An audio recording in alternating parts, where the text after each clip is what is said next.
दोस्तों, एक समय था जब दुनिया के छठे सबसे अमीर बिजनेसमैन यानी अनिल अंबानी नई ऊंचाइयों को छू रहे थे। लेकिन फिलहाल वो अपने सबसे बुरे दौर से गुजर रहे हैं। हालात ऐसे हैं कि एक के बाद एक अनिल अंबानी की कंपनियां कंगाल होती जा रही हैं और उनकी कई कंपनियां औने पौने दामों में बिक चुकी हैं। बड़ी बात यह है कि अनिल को कभी सबसे अमीर बनाने वाली रिलायंस कैपिटल भी अब बिकने के कगार पर पहुंच चुकी है। वे बैंक के कर्जे तले डूबे हुए हैं। वहीं दूसरी तरफ मुकेश अंबानी दुनिया के सबसे अमीर बिजनेसमैन में से एक है। मुकेश अंबानी की 1 मिनट की कमाई 1.5 करोड़ रुपए है। टॉप 10 अरबपतियों की लिस्ट पर नजर डालें तो मुकेश अंबानी 90.6 अरब डॉलर की नेटवर्थ के साथ फिलहाल 13वें नंबर पर आते हैं।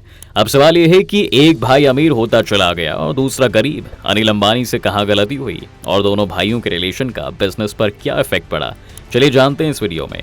दोस्तों, बता दें कि साल 1958 में धीरूभाई अंबानी ने रिलायंस ग्रुप की स्थापना की थी और आज इसका डंका दुनिया भर में बज रहा है। 1981 में मुकेश अंबानी और 1983 में अनिल अंबानी रिलायंस से जुड़े।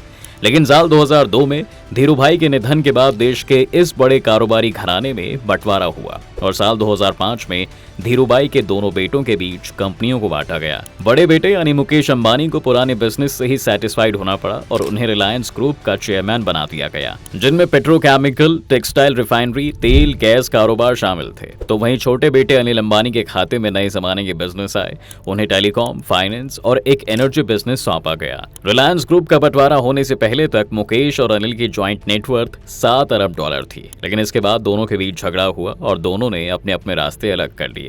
हालांकि उसके बाद 2006 से लेकर 2008 तक दोनों भाइयों की नेटवर्थ में कुछ खास डिफरेंस नहीं था।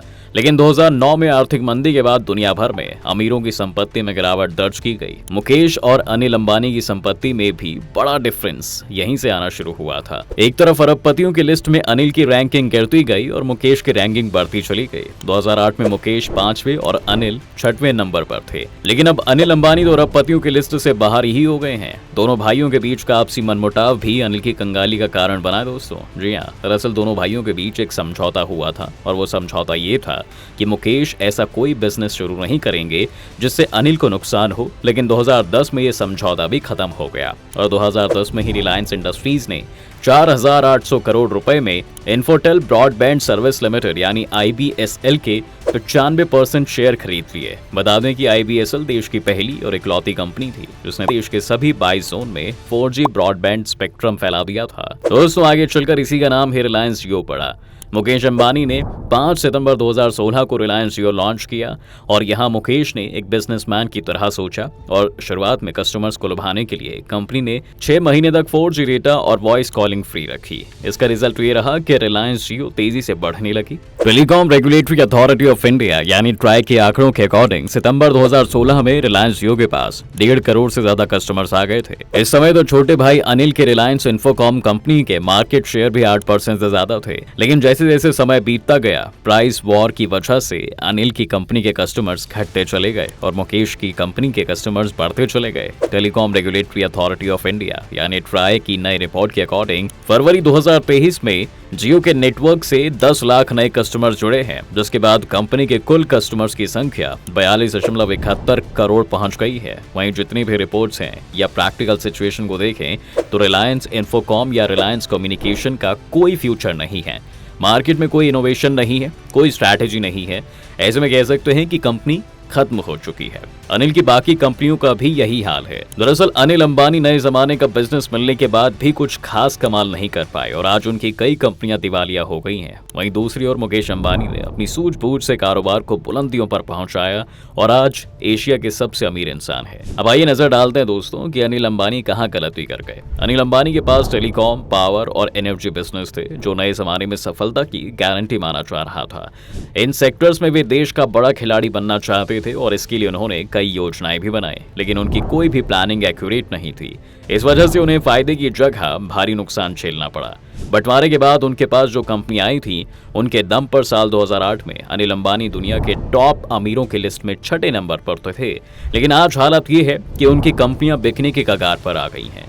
आइए 5 पॉइंट में समझते हैं कि आखिर उनकी बर्बादी के क्या बड़े कारण रहे। फर्स्ट पॉइंट, अनिल अंबानी को जब कारोबार मिला तो उन्होंने बेहद जल्दबाजी से फैसले लिए। बिना सूझबूझ के और बिना सटीक प्लानिंग के ही कारोबार को आगे बढ़ाने की जल्दबाजी की, जो उन्हें बहुत भारी पड़ी।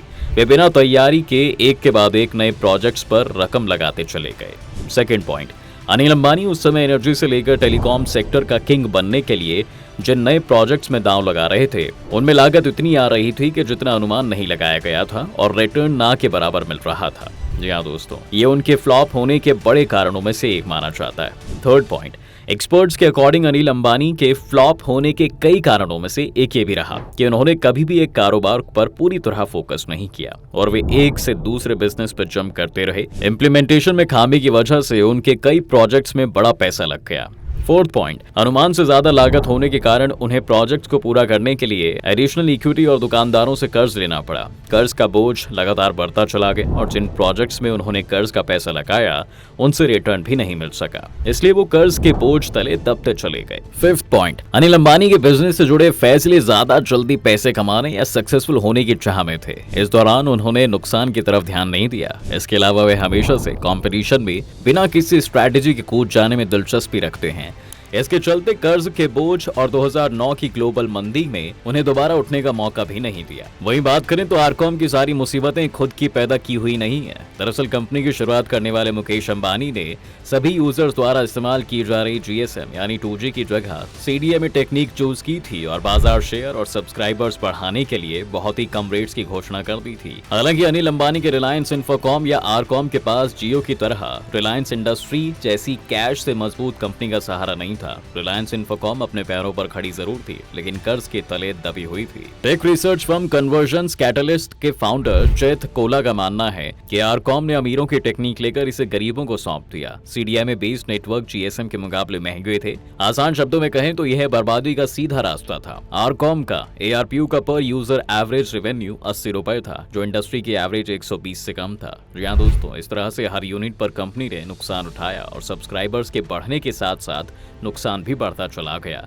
2008 में जब आरकॉम को सरकार की डुअल टेक्नोलॉजी के तहत स्पेक्ट्रम हासिल हुए, लेकिन तब तक बहुत देर हो चुकी थी। कर्ज 25,000 करोड़ तक पहुंच गया था और यूनिनॉर, एयरसेल और दूसरे ऑपरेटरों को नए लाइसेंस मिलने से कंपटीशन बढ़ गया था। दिन प्रतिदिन कर्ज बढ़ता रहा। कई एक्सपर्ट्स तो यहां तक मानते हैं कि आरकॉम ने हमेशा बिजनेस संवारने की बजाय पॉलिसीज बदलने की कोशिश की है।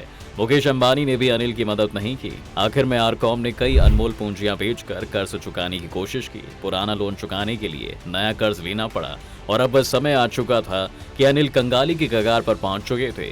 कंपनी से खुद ही दिवालियापन के रास्ते पर चलने का फैसला किया और रिलायंस कम्युनिकेशंस यानी आरकॉम ने खुद को दिवालिया डिक्लेयर कर दिया। यह अनिल अंबानी की बर्बादी का एक एग्जाम्पल ही है। एक और जहां अनिल अंबानी अपनी कंपनियों को फायदे का सौदा बनाने में कामयाब नहीं हो सके, तो दूसरी ओर उनके बड़े भाई मुकेश अंबानी ने अपनी सूझबूझ और सही स्ट्रैटेजी के कारण ग्रुप के पुराने कारोबार को रफ्तार दी। इसके साथ ही दूसरे सेक्टर्स में भी एंट्री ली और आज बिजनेस सेक्टर में उनका अलग मुकाम है।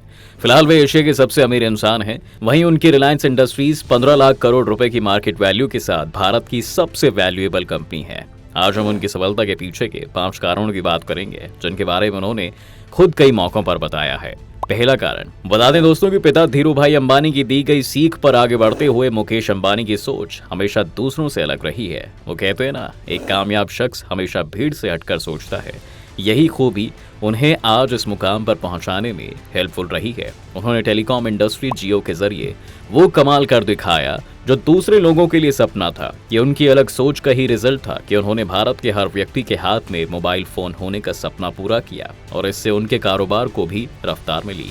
नंबर 2, दोस्तों शायद आपको ये जानकर हैरानी होगी, लेकिन मुकेश अंबानी बेहद ही सिंपल लाइफ जीते हैं और लाइमलाइट से दूर रहना पसंद करते हैं। उनके पहनावे से ही उनकी सादगी का अंदाजा लगाया जा सकता है। वे पार्टियों से दूर रहते हैं और फैमिली और बिजनेस को ज्यादा टाइम देते हैं।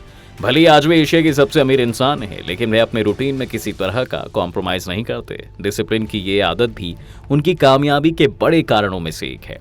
नंबर 3, कहा जाता है किसी भी चीज को हासिल करने के लिए एक गोल बनाकर आगे बढ़ना जरूरी होता है। मुकेश अंबानी की सक्सेस के पीछे ये भी बड़ा राज है। वे पूरी स्ट्रैटेजी और गोल के साथ काम करते हैं। उन्हें पता रहता है कि कब क्या करना है। इन्वेस्टमेंट या नई डील से पहले वो और उनकी टीम पूरा होमवर्क कर फ्यूचर का एस्टीमेट लगाते हैं और पूरी तैयारी के बाद ही इन्वेस्टमेंट करते हैं। इससे नुकसान की पॉसिबिलिटी कम हो जाती है। यही कारण है कि आज रिलायंस कई सेक्टर्स में अपने पोर्टफोलियो को लगातार एक्सपेंशन कर रही है।